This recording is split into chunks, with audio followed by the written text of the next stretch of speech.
How's everyone doing? It's artist Avery here to give you guys my review of For Honor.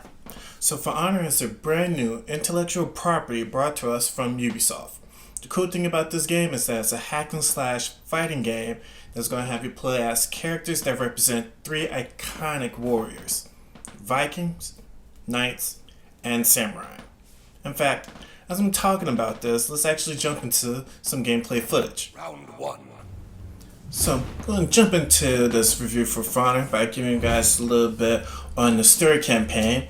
So the cool thing about the story campaign is that you're going to be playing through Apollyon's faction war.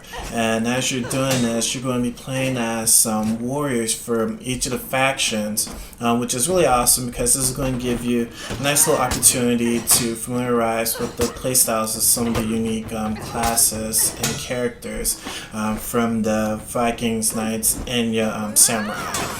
And this is all really nice when it comes to the story part, because you then also get to look at their perspective and how they essentially are fighting for, fighting to essentially preserve their honor, their culture, and just essentially their way of life, and how this all essentially transcends into them creating peace. It's really actually nice, and this overall gameplay effort really pushes on this new combat system that Honor introduces, which is essentially known as the art of battle. And how I like to describe it is essentially a strategic combat system where if you're looking to defend, the best way you can defend is by matching the direction of your opponent's attacks. By doing that, it not only allows you to defend, but if you time these correctly, oftentimes parry, and depending on your character, even deflect. And of course, if you want to attack, you're just going to attack in the opposite direction of your opponent's guard.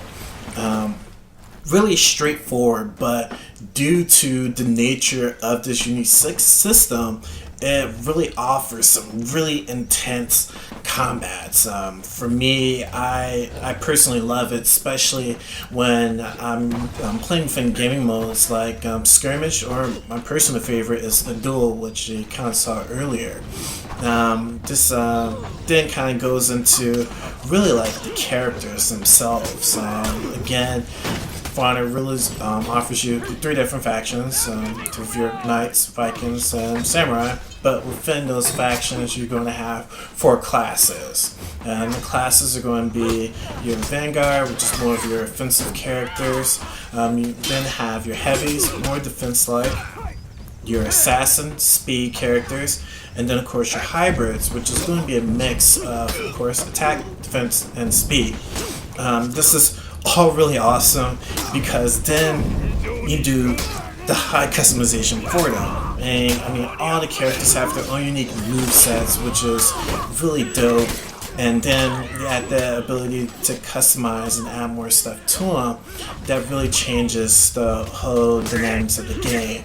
In regards to get into the customization of the game, I would definitely jump into that on a later part of the video, but I definitely want to talk about the game modes. The game modes in here, the game itself will only highlight essentially three, but technically speaking, there's actually five. Those five are going to be your Dominion, which is essentially similar to your dominations, which is capturing a base, hold it for a certain period of time, or hold it until as long as you can, until you win. Outside of the Dominion, you're going to have your brawls or your duel section. The difference between these two is that your duels are going to be for 1v1s, while your brawls are 2v2s. And then there's your death matches, which are essentially your 4v4s, and that's broken down into your elimination, and then the last one is a skirmish, which is what you're seeing right now. Now, the cool thing about this, if you're new to the game, you really don't want to jump into playing against other players. The game does offer the player versus AI, so the PvE aspect of it, which is really nice because this is going to give you the opportunity to really get familiar not only with the gaming modes, but also with your characters as well. Now, the cool thing that I definitely want to talk about within the combat of the game is, especially when you find yourself and playing in gaming modes like Dominion, or even the death matches such as Elimination and Skirmish, like this one, there's what's known as a revenge gauge. I think it's a really nice system because what makes it really nice, it's your last resort defense essentially. You can have it set up based on how you build your character, of course, on you're building up your revenge gauge based on how much damage you take and how well you defend. But essentially, once you time this right, in regards to your activation, you can oftentimes automatically parry and knock down any opponents that are trying to attack you. And you can use that opportunity to either run away from the overall conflict, or with that extra addition to attack in your defense, use it to take out as many guys as you can, which is really perfect for a lot of those ganking situations, or situations in the sense when you're getting ganged up on. But I think it's really awesome. It really just adds extra in-depth strategy into the gameplay itself. For me, what I typically play the most is usually against skirmish and duels, but within the skirmish is really nice because I come across a lot of those situations where it's like, oh my goodness, it's 4 versus me, or just like 3 or 2, you know, it gets sometimes overwhelming, and that revenge definitely helps out. And I'll admit, I've managed to get in situations in these skirmishes where I'm trying to gang up on this one guy with a couple of friends or other players, and we're trying to take him out. And we've seen where really the activation of revenge totally knocks us out. It's a really nice little cool thing to have there, and it's really nice. All the gaming modes definitely have their own unique flair to it, where of course your duels, it's really nice because you can really just enjoy that one-on-one, really intense battle experience. Skirmish and Dominion are really nice because as you're playing to the max point system of 1,000. Once you hit 1,000, what happens is you put your opponents within what is known as a breaking phase. That breaking phase is essentially anytime you essentially kill all of them within that breaking phase, that's usually it. Now, here's the thing. If you kill them with a light attack, there's always a possibility for them to get revived. While if you kill them with your execution move, permanently unrevivable, which is really nice. So again, if you're really looking to enjoy a lot of these gaming modes and really jump into just having a lot of fun and taking them out, just remember, activating a lot of those executions, not only does it give you a really awesome animation for each of those characters, is the best way to eliminate a lot of headaches and trouble. Because again, you can come into the last part of the mission. If you don't kill him, someone could easily revive from one of his buddies, and the next thing you know, you spend 5 more extra minutes trying to knock everyone out. But again, it's still really cool, unique modes that they have within the game, which are really nice. They're really tailored to a unique play experience as well for everybody. Now, I definitely want to switch back and get talking more into the customization for everybody.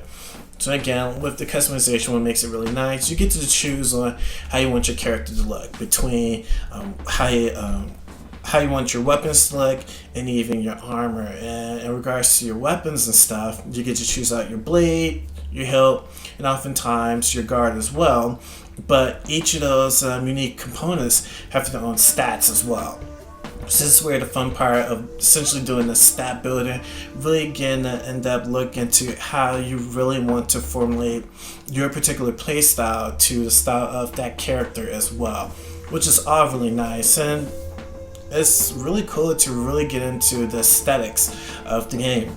For me, I do spend a lot of time actually within the customization just so I can deck out my characters or some of my mains with the gear that I think they're really cool and really hot in, essentially.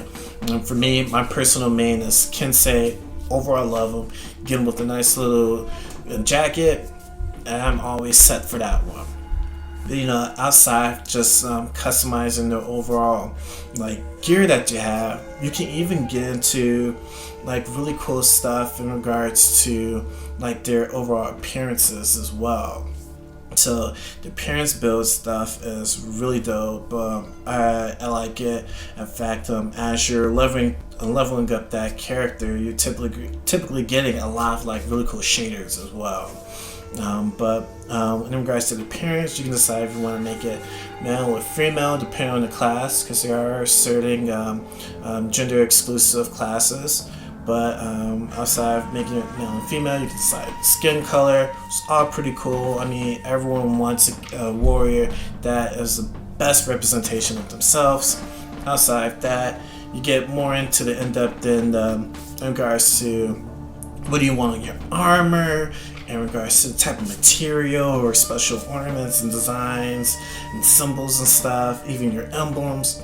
Really cool to just like personalize and make your character unique to you, and I enjoy it. I really just like playing around with all the different standards and ornaments and stuff that they have, and even as I'm playing through some bit of the story mode, you end up unlocking a couple of the ornaments as well for everybody. And the colors, again, amazing design. It kind of reminds me of the Assassin's Creed customization that they've been doing lately. I love those unique shaders. But overall, a really cool thing. Now, also within like the whole customization menu, you still even get like to customize your feats within the game. These feats are really awesome, essentially because as you continue to battle out and kill the heroes and progress through the actual battles itself, you get your cool like not necessarily kill streaks, but these awesome feats that you can call at any time, their cooldown stuff. So you also get to change them up, even look into draw some cool executions, and this is really dope because again, as you come across the different characters, each character has their own unique execution move. So that is always awesome to really play the game enough to unlock. Or you can just spend the money, real money on the microtransaction stuff to get the steel currency to do so. But again, then you have your emotes. You even have like cool effects that you can do as well. So I mean, like all in all, it was just being able to like make this awesome cool warrior that you can call your own is really nice, and it offers a lot of opportunities in terms of the game to grow. The leveling system by itself is pretty straightforward. Goes from 1 to 20, then it restarts over. Their prestige is essentially known as reputation, and you can keep on going reputation ranking to, I believe, a max level of 30, which is always really nice. Now, also within like the customization, gives you the opportunity to buy additional packs for your characters. This will allow for you to get more weapons and equipment to upgrade your characters and of course customize with. And you can also then get tips and tricks on how to essentially play with your character, which is really the big thing within the game itself. So I definitely hope you guys check that out. It's some really cool stuff. So the verdict, I personally love For Honor. It's a game I've been playing since day one. It's a brand new game that introduces a new concept to the fighting game genre. On top of that, the gameplay is really nice. Now, even though there's a tough learning curve within it, it is actually really rewarding.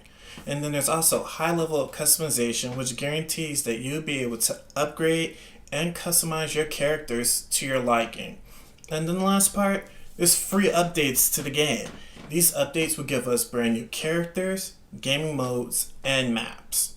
Now, the downside to it, there is a really short story campaign. The campaign itself can span about maybe 3 to maybe 4 hours, depending on the level of difficulty. Another thing in there is that there's a currency trickle within the game, which oftentimes pushes you into the infamous microtransactions. And remember that point about the free updates? Well, we're kind of getting it because the game itself is really empty. And this is just combining the fact that you have a short story and then the multiplayer itself consists of essentially 5 gaming modes. Now, overall, I do believe that this is an amazing game that everyone should check out. Part of that is because it's a new, innovative game for the year. On top of that, if you're just looking for a different fighting game, For Honor will give that to you.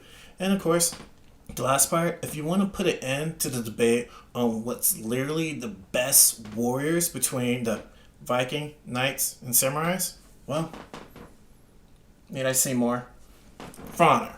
Now, I will say this, if you guys want to check out gameplay footage, I actually have a 1-hour video of that. You can actually find the link to that in the description box below, or you can click on the image tab at the end of this video. Now, if you guys enjoyed this video, definitely give your boys some thumbs up. I would greatly appreciate that. And if there's something you want to talk about in regards to the game, or you just want to make a nice little request to me, then drop a message within the comments box below. And of course, the last part, subscribe so you can get notified of future videos. I definitely want to keep on putting out all these videos for you guys, and I definitely enjoy doing this. So I want to close out and say thank you guys for checking out this review. You guys have a wonderful day. If you don't mind, I have some fire I have to jump on, okay? So this artist Avery signing out. Peace.